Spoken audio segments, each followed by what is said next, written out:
বাদশাহ সালমান বিন আব্দুল আজিজের অসুস্থতার খবরে সৌদি আরব জুড়ে একটাই আলোচনা, দেশটির পরবর্তী বাদশাহ কে হবেন।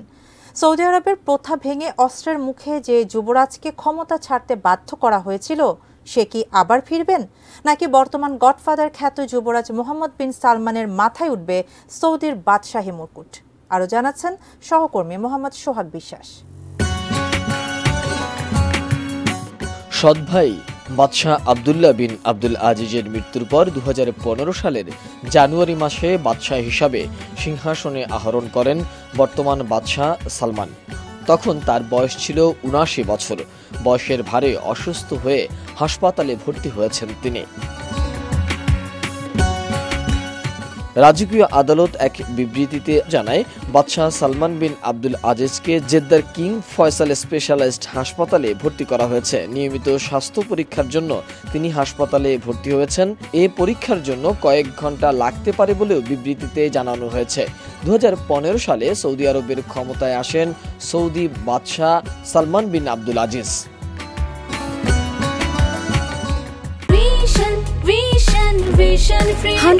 কপার কন্ডেন্সারে তৈরি ভিশন ফ্রিজ, তাই গুণে মানে অটুট থাকে বছরের পর বছর। এর আগে 2022 সালের মে মাসে শারীরিক সমস্যা নিয়ে হাসপাতালে ভর্তি হয়েছিলেন বাদশাহ সালমান। ওই সময় তার কোলোনোস্কোপি ও মেডিকেল পরীক্ষাও করা হয়েছিল।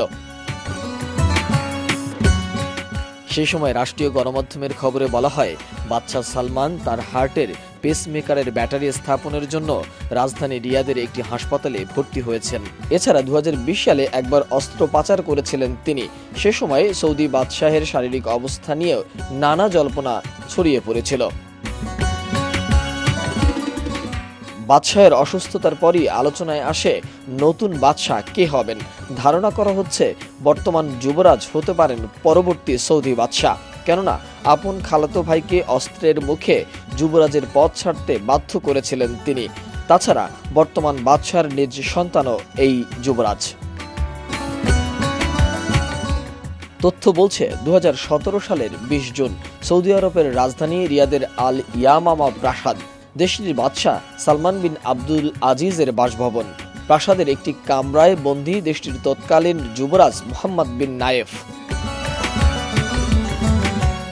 একটি বৈঠকের কথা বলে তাকে ডেকে নেন। সারা রাত ধরে বন্দী করে রাখা হয়েছিল তুর্কি আল শেখের কামরায়।